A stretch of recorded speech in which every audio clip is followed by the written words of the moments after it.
안녕하세요. 지금 아들 하나 키우고 있는 30대 여성입니다. 엊그제 어머님으로부터 웃기지도 않는 연락을 받고 황당한 마음에 이렇게 제 이야기를 하러 왔어요. 솔직히 어디 자랑할 이야기도 아니고 그래서 그냥 똥 밟았다 생각하고 넘어가려고 했는데 곱씹을수록 성질이 나는 거예요. 그래서 익명의 힘을 빌려 푸념 좀 해보렵니다. 남편하고는 지인의 소개로 만났어요. 그렇다고 지인하고 남편하고 직접적으로 아는 사이는 아니고 지인의 선배의 친구더라고요.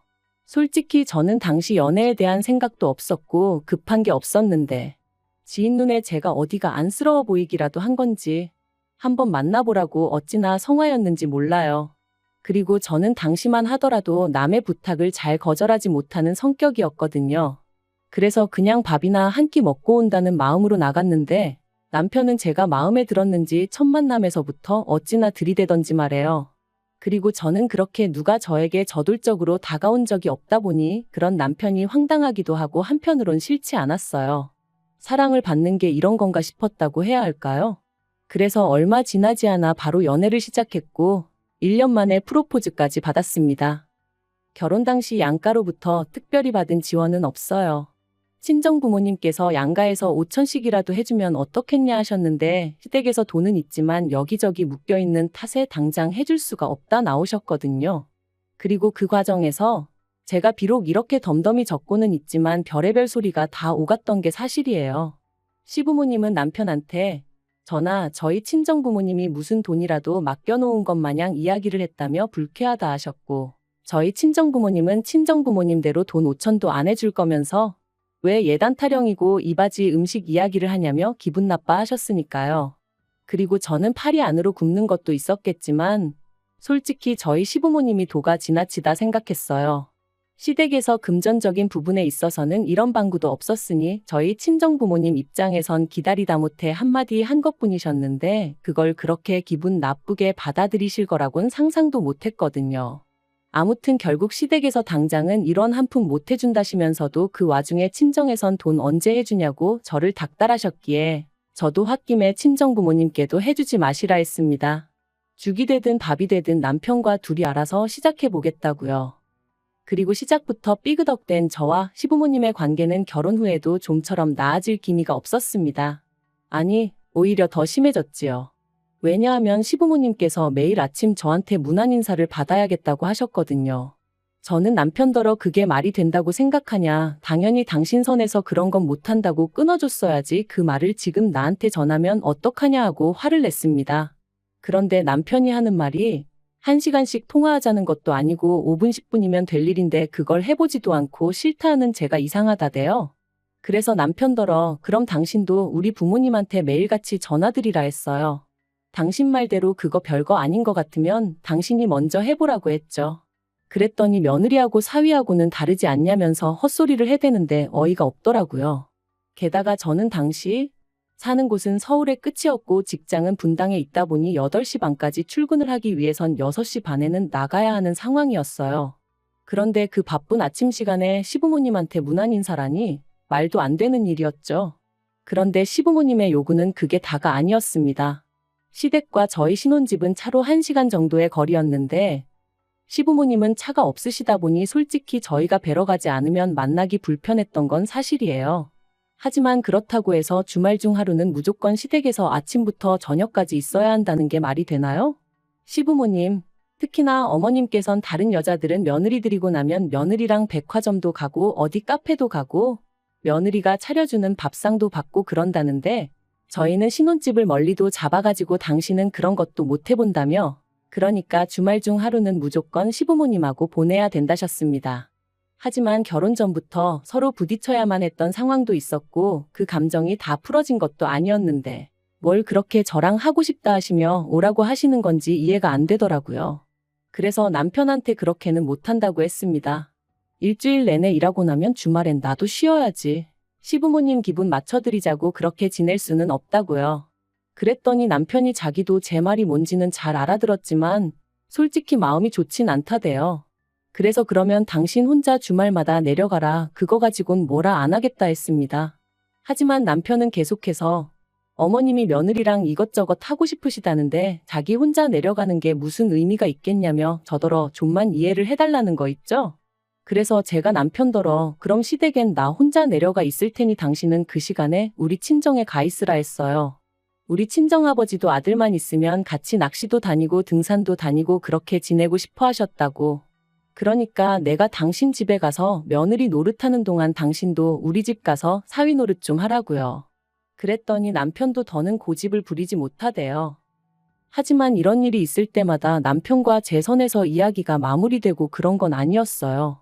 언제나 이런 다툼의 끝엔 어머님이 계셨고 그럴 때마다 어머님은 제가 기가 너무 세네 어쩌네 하시면서 어떻게든 제 잘못이란 식으로 몰고 가셨죠. 그리고 명절이나 시부모님 생신과 같은 때 제가 내려가면 마치 그간 부려먹지 못한 걸 지금 다 부려먹어야겠다고 작정이라도 하신 양반 마냥 저를 힘들게 하셨어요. 평소엔 쓰지도 않는 그릇들까지 찬장에서 다 끄집어내어 설거지를 시키시는 일은 기본이었고 수건이니 속옷이니 하는 것도 죄다 삶으라고 성하셨다니까요. 그러면 남편이 자기가 좀 도와주겠다고 들긴 했지만 그럴 때는 아버님이 귀신같이 남편을 채가시기 일쑤셨지요. 그러니 시댁만 다녀오면 말 그대로 몸살이 나서 끙끙 앓게 되더라고요. 그러다 결혼한 지 3년차 되던 해 제가 임신을 했어요. 그리고 저는 입덧도 심했고 배도 다른 사람들보다 일찍이 더 크게 불러왔기에 회사도 관둘 수밖에 없었죠. 그런데 이 사실을 다 아시면서도 수화기 너머로 어머님께서 저랑 김치를 담그려고 재료를 다 사놨으니 새벽에 내려와라 하시는데 정말 마음 같아선 핸드폰이고 뭐고 집어 던져버렸으면 속이 후련하겠더라니까요. 하지만 며느리 팔자가 이런 거라고 해야 하나 결국 피할 방법이 없어 시댁에 향했습니다. 남편도 이때는 제 눈치를 살살 살피긴 하더라고요. 그런데 문제는 여기서 끝이 아니었어요. 전화로는 시부모님하고 저희 먹을 것만 하자셔놓고 막상 딱 도착하니까 배추만 좋기 100포기는 되겠더라고요. 그리고는 저한테 고무장갑하고 앞치마 주시면서 빨리 채비하라시는데 눈물이 핑 돌았죠. 그래서 제가 남편더러 당신이 하라니까 남편도 알겠다며 저더러 방에 가서 쉬라고 하대요. 그런데 그 순간 아버님이 귀신같이 나타나셔서는 평소처럼 남편을 채가려고 하시는데 진짜 우라가 치미는 거 아니겠어요? 그래서 도대체 저한테 왜 이러시냐고 소리를 질렀네요. 이러다 유산이라도 되면 어머님 아버님이 책임지실 거냐고요. 그랬더니 어머님 말씀이 당신은 옛날에 만삭일 때도 김장 다 했고 남편 태어나고 나서는 등에 업고도 하셨다나요? 그래서 어머님이 그렇게 사셨다고 저도 그렇게 살아야 하는 거 아니라고 받아쳤습니다. 어머님은 참으셨는지 몰라도 저는 이런 부당한 대우받고는 못 산다면서요. 그리고는 제 핸드백하고 차키를 챙겨서는 뒤도 안 돌아보고 시댁에서 나왔습니다. 남편한테는 김장 실컷 담고 알아서 올라오라 했죠. 그리고 그날 사건을 계기로 저랑 시부모님 사이는 정말 완전히 틀어져 버렸어요. 시부모님이 사과를 하실 리가 만무했지만 저는 미안하다 소리를 듣지 않고는 그냥 넘어갈 수가 없었거든요. 게다가 남편의 뜨뜻미지근한 태도도 제 화가 더 오르게 만들었습니다. 남편은 시부모님이 설마 자기 손주 임신한 너를 미워서 그랬겠냐며 그냥 생각이 좀 짧으셨던 건데 그걸 제가 이해해야지 어쩌겠냐 식이었으니까요. 하지만 정말 10번을 잘해주시다 한 번을 서운하게 하신 것도 아니고 매사 그런 식이시던 분이 임신까지 한 상황에서도 달라진 게 없었으니 제가 화가 난 거였는데 설명을 해줘도 말기도 못 알아듣고 그러니까 남편한테도 더는 뭐 의지하고 싶은 생각도 안 들었어요. 그래서 저 출산했을 때 그리고 애 100일 지나고 얼마 안 있다 시부모님이 저희 집에 오셨던 걸 제외하면 말 한 번 제대로 섞은 적이 없네요. 남편이 시부모님이 애 보고 싶어 하신다 하면 당신이 데리고 다녀오라 했고 아니면 오시라고 한 뒤 저는 자리를 피해 있는 시기였거든요. 그러니까 오셨어요. 안녕히 가세요. 뭐 그 정도가 다였죠. 그런데 2년 전 늦가을 남편이 1년 동안 해외에 나가게 되었어요. 몇 년 전부터 남편이 다니던 회사에서 해외 지사를 세운다는 얘기가 있었고 그곳에 어떤 직원이 나가게 될지도 어느 정도 정해져 있던 걸로 아는데 갑자기 그 직원이 개인적인 사유로 회사를 관두게 되면서 얼떨결에 남편에게 그 일이 넘어온 거죠. 그리고 상황 자체가 남편이 싫다 좋다 할 게 아니었어요. 저로서는 졸지에 독박 육아를 하게 된 상황이 답답하긴 했지만 그렇다고 회사에 쫓아가서 따질 수도 없잖아요. 그래서 어쩔 수 없이 남편과 떨어져 지내게 되었네요. 그런데 솔직히 남편이 집을 비운 동안 전 제가 괜찮을 줄 알았거든요. 하지만 아니었습니다. 든 자리는 표가 안 나도 난 자리는 안다더니 남편이 없으니 딱 그 말이 이해가 되더라고요. 아이랑 하루 종일 부대끼며 있는 낮에는 그나마 덜했지만 밤에는 어찌나 싱숭생숭하고 괜히 겁도 나고 그래서 친정에 자주 왕래했어요. 제 차가 있으니 운전해서 가기도 했고 어떤 날은 기차 여행한다 생각하고 기차 타고 다녀오기도 하고 혹은 친정 부모님이 와주시기도 하셨습니다. 그리고 솔직히 말해서 제 입장에선 친정 부모님만 계셔주셔도 숨통이 트이는 기분이었어요. 친정아버지가 애 챙겨주시고 친정어머니가 제 밥도 차려주시고 그렇다 보니 저도 제 나름대로의 시간이 나서 그때 친구들도 한 번씩 만날 수 있었고 편하게 있을 수 있었죠. 그런데 1년 만에 한국에 들어온 남편이 대뜸 저더러 장인 장모님하고 그렇게 시간을 보내는 동안 시부모님하고는 몇 번이나 만났냐입니다. 그래서 제가 그게 무슨 소리냐? 명절 때 뵙고 어머님 생신 때도 뵙지 않았냐 했어요. 그랬더니 그러니까 장인 장모님은 10번, 20번도 넘게 보는 동안 시부모님은 겨우 3번 만났냐며 어떻게 그럴 수가 있냐대요. 황당해서 남편더러 제가 당신이 있을 때도 안 가던 시댁을 당신도 없는데 내가 왜 가야 하냐 했습니다. 내 입장에서 시댁하고 친정하고 같겠냐고. 가뜩이나 나를 부려먹지 못해 혈안이 되어 계신 분들이 시부모님이신데 미쳤다고 내가 제 발로 거길 찾아가고 싶겠냐고요. 그리고 비록 내 마음이 그랬어도 어쨌든 당신도 없으니 헛헛하실까 싶어 며느리로서 명절엔 찾아뵙고 생신 때 밥도 사드렸는데 도대체 뭐가 문제냐니까. 남편이 시부모님께서 하시는 말씀이 손자가 너무 보고 싶은데 며느리가 전화 한 번을 주기를 하나 그렇다고 한 번 오라 소리를 하기를 하나 하며 하소연을 하시더랍니다. 어이가 없어서 그렇게 보고 싶으셨으면 차라리 먼저 연락을 하시지.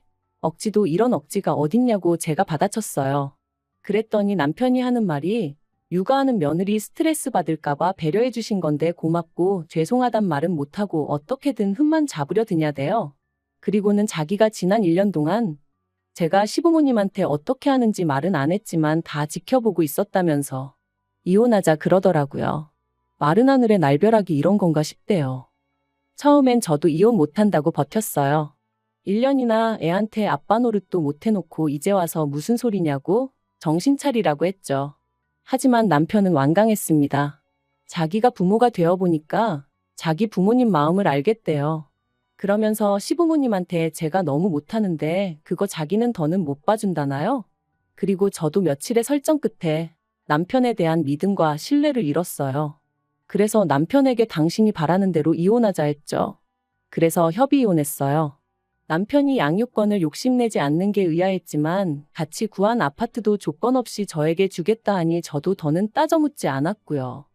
그런데 알고 보니 저희 남편에게 여자가 있었던 모양입니다. 해외 생활하는 동안 만난 건지 어떻게 된 건지는 저도 잘 모르겠지만요. 아무튼 어쩌다 남편 프로필 사진을 봤는데 20살 간 넘어 보이는 아가씨가 남편 옆에 딱 붙어 있었죠. 한심하고 수치스럽고 손발이 부들부들 떨리는 게 친구는 지금이라도 늦지 않았다며 저더러 법적으로 따져보라 했지만 남편하고 솔직히 더는 진흙탕 싸움을 하고 싶지 않았습니다. 그래서 지 새끼까지 버리고 어디 한번 얼마나 잘 사나 두고 보자 그 생각뿐이었네요. 그런데 엊그제 어머님한테 전화가 걸려왔습니다. 시부모님 번호는 진작에 차단했지만 아예 모르는 번호로 걸려왔기에 피하질 못했죠. 어머님께선 제가 전화 받은 걸 알아차리시곤 다짜고짜 일을 어쩌냐며 하소연을 시작하셨어요. 그리고 듣자 하니 남편 옆에 있던 그 여자가 시어머니 패물이며 뭐며 다 들고 도망을 갔답니다. 그러면서 어떻게 잡아야 하냐? 너희 친정아버지한테 말해보면 안 되냐 하시는데 저희 친정아버지가 조금 높은 직위의 경찰이시거든요. 하지만 뭐 그게 무슨 상관이겠어요? 설령 어머님이랑 제 사이가 좋아도 그런 식으로 저희 아버지한테 부탁할 일은 아니었으니까요. 저는 어머님더러 경찰서 가서 신고를 하시던지 알아서 하셔야지 그런 걸로 왜 저한테 연락을 하시냐 하지 마시라 했습니다. 그런데 그게 다가 아니었습니다. 괜한 궁금증에 남편을 소개해 주었던 지인에게 연락해 괜히 한번 남편의 안부를 물었거든요. 그랬더니 입이 어지간히 근질거렸던 건지 아주 속사포처럼 남편 이야기를 쏟아냈습니다. 그리고 듣게 된 충격적인 이야기가 그 여자가 임신을 했다며 남편에게 이런저런 핑계로 뜯어간 돈이 몇 천은 되는 모양이라는 거예요. 주변 사람들한테까지 손을 얼마나 빌렸는지. 최근엔 다들 남편 연락을 피한다면서 말이죠. 그리고는 그 지인이 저더러 저랑 살 때도 그랬냐고 묻는데 제가 어이가 없어서 그냥 미친 듯이 웃어버렸네요. 자려고 누웠는데 다급한 어머님 목소리도 생각이 나고 시부모님한테 말 못하고 끙끙 앓고 있을 남편도 떠오르고 그런데 얼마나 오만 정이 떨어졌으면 그런 생각이 나도 웃음만 배시시 나오지 하나 불쌍하단 생각이 안 들대요. 마음 같아선 다들 좀 더 고생 좀 했으면 좋겠어요. 설마 이제 와서 저한테 들러붙을 생각은 안 하겠죠. 아무리 찾아와서 앓는 소리 죽는 소리 해댄다고 흔들릴 저도 아니지만 그래도 귀찮게 할까봐 그게 좀 걱정이네요.